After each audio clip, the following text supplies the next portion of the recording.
Nous voici maintenant à Saint-Valahougue en Normandie. Nichée dans une baie tranquille à l'abri des vents d'ouest, cette jolie station balnéaire de 1700 habitants attire les amoureux de la mer comme ceux des vieilles pierres. Grâce à ses 2 tours Vauban, Saint-Valahougue fait partie des sites inscrits au patrimoine mondial de l'UNESCO. Havre de paix pour les plaisanciers, Saint-Valahougue est aussi le principal port de pêche du Cotentin qui a une longue histoire depuis la célèbre bataille de la Hougue en 1692. On va vous raconter tout cela autour de ce port, là où tout se passe, avec Yann qui est un amoureux fou de son village. On dit de Saint-Valahougue qu'il est un port dans la ville et c'est vrai qu'ici, l'activité portuaire est prépondérante. Bonjour Stéphane. Ça va bien? Très bien, bienvenue à Saint-Valahougue. C'est ça qui me frappe, Yann, c'est que le port de pêche est au même endroit que le port de plaisance. C'est ça, c'est vraiment une synergie entre les 2 mondes.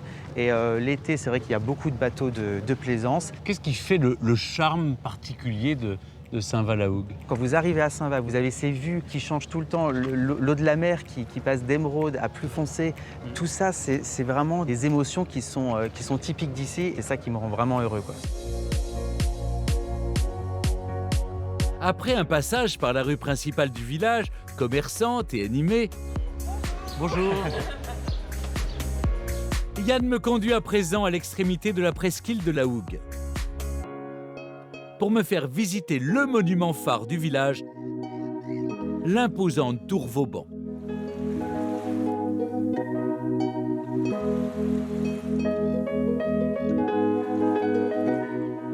Et là, regardez, là on arrive sur la vue. Ah oui, c'est de la vue Saint-Va. emblématique de Saint-Valahougue. C'est ça. Et c'est vrai que regardez cette façade, elle est vraiment formidable. Ouais. Et là maintenant, on va monter en haut de la tour. Et c'est parti pour la montée, 20 mètres. Et nous voici en haut. C'est impressionnant. Qu'est-ce qu'on voit d'ici? Alors, vous avez là la vue sur la presqu'île et sur Saint-Valahougue. Oui. De l'autre côté, vous avez la vue sur la tour de l'île de Tatiou. C'est-à-dire c'est la tour jumelle de celle-ci construite par Vauban. C'est ça. Alors, pourquoi est-ce que Vauban est venu construire ici 2 tours? Vous devez savoir que Louis XIV, dans ses 54 ans de règne, a eu 33 ans de guerre. Donc en fait, en 1692, la flotte navale devait se rendre au niveau de l'Angleterre et ils ont été pris au piège par de nombreux bateaux anglo-hollandais. Et en fait, les navires royaux sont venus se protéger, réfugier, réfugier dans la baie, sauf qu'à l'époque, il n'y avait pas du tout de fortification ni de protection. Donc là, ils ont été brûlés. Ils ont coulé. Et à partir de là, Louis XIV a demandé au marquis de Vauban de venir sur place pour construire les tours. C'est absolument fabuleux, cette vue. On a l'impression, entre les meurtrières, comme ça, d'avoir des vues de cartes postales. Mais c'est fascinant. Et en parlant de paysages de cartes postales, ma prochaine destination est tout simplement paradisiaque. C'est en compagnie de Manuela que j'embarque pour l'île Tatiou, à bord d'un bateau très amusant et original. Alors là, nous sommes sur un bateau amphibie. La première curiosité de l'île, le bateau amphibie qui roule et qui navigue. Donc en fait, il y a des roues, et puis dès qu'on arrive dans l'eau, Il redevient bateau, il navigue, oui. Pourquoi c'était nécessaire pour aller sur l'île de Tatiou d'avoir un bateau amphibie? Parce qu'à marée basse, on a le paysage qui change complètement. L'île devient une presqu'île qu'on peut rejoindre avec le bateau qui roule. Donc là, à mon avis, la marée étant ce qu'elle est, on va pouvoir y aller en bateau. Là, on peut naviguer. Ah voilà, regardez, on est dans l'eau, on entre dans l'eau. Tatiou, ça n'a rien à voir avec Tahiti. Non, on est bien dans le Cotentin et Tatiou, c'est d'origine scandinave. Donc Tati, c'est un nom propre d'un chef viking qui a dû débarquer ici au 9e, au 10e siècle. Et le suffixe HOU signifie terre entourée d'eau. Donc c'était l'île du viking Tati. Quelques minutes suffisent pour rallier ce petit bout de terre dominé par la silhouette de la deuxième tour Vauban, jumelle de celle de la Hougue. L'île abrite également une réserve ornithologique ainsi qu'un ancien lazaret. Construit en 1722 pour lutter contre l'épidémie de peste de Marseille, le lazaret servait à placer en quarantaine marins et marchandises qui arrivaient au port de Saint-Va. Alors là, on entre dans le lazaret par cette porte. Cette porte s'appelle la porte sale. Elle est très propre. parce que les marchandises qui étaient déposées là en quarantaine Oui. étaient suspectes. Elles pouvaient Transporter transporter la maladie. Donc on les nettoyait? On les nettoie par fumigation. Oui. C'est-à-dire qu'on fait brûler des plantes aromatiques sur de la paille humide et les fumigations sont destinées à ôter tout miasme qui serait dans les ballots de marchandises en fait. Après, les marchandises étaient réembarquées à bord des bateaux et partaient par une autre porte qui s'appelait la porte nette. Incroyable. Ici, c'était la maison des gardiens du Lazaret, cette jolie maison en granit ici. Ça, c'est l'habitat traditionnel de Saint-Va et de la région du Cotentin. Le C'est le schiste bleu. Le schiste bleu, absolument. Peste, choléra, fièvre jaune, le lazaret de Tatiou a fonctionné jusque dans les années 1860. Aujourd'hui, il abrite un musée maritime et aussi 4 hectares de jardin. Plantes endémiques, mais surtout exotiques, profitent de l'extrême douceur du climat pour s'épanouir dans ce lieu chargé d'histoire.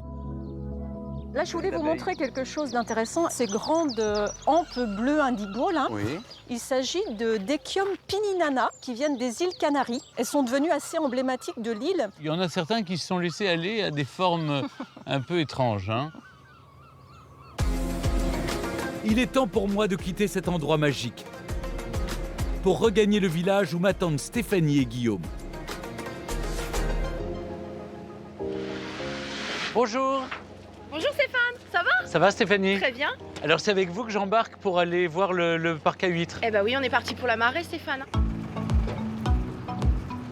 Stéphanie et son frère Guillaume ont repris l'entreprise ostréicole familiale il y a quelques années. Et comme chaque jour à marée basse, ils partent prendre soin de leur parc à huîtres.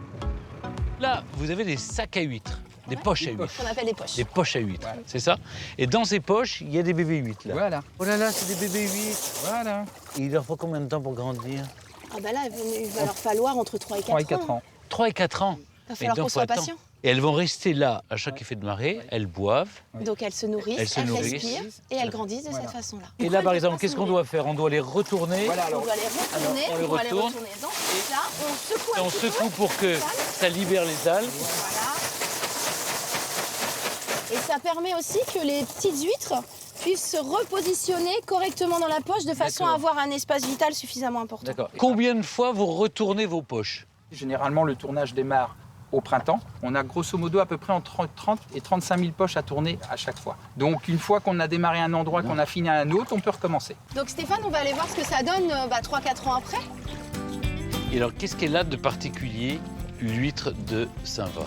Son petit goût de noisette qui revient en bouche. Donc c'est d'ailleurs pour ça qu'une huître, il faut bien la mâcher et bien la croquer. Donc là, normalement, c'est coupé et c'est prêt à déguster. Elle est excellente.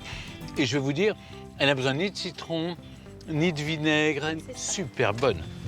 Mais c'est incroyable votre métier. On ne se rend pas compte. Vous avez ouvert mon esprit. Je suis sûr que je ne suis pas le seul. Hein. Je retrouve maintenant Yann. Il paraît que les habitants du village ont une surprise pour moi.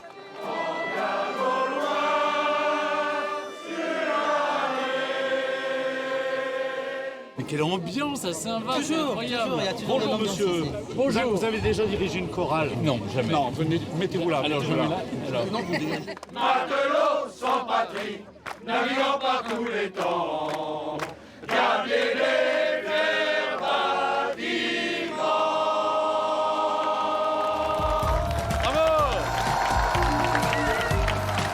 Si comme moi, vous avez l'occasion de visiter Saint-Va-la-Hougue, prenez le temps de flâner sur le port, au cœur du village, de vous promener jusqu'à la tour Vauban, à l'extrémité de la presqu'île de la Hougue, et de vous rendre sur l'île Tatiou, à pied ou en bateau, selon les horaires de la marée.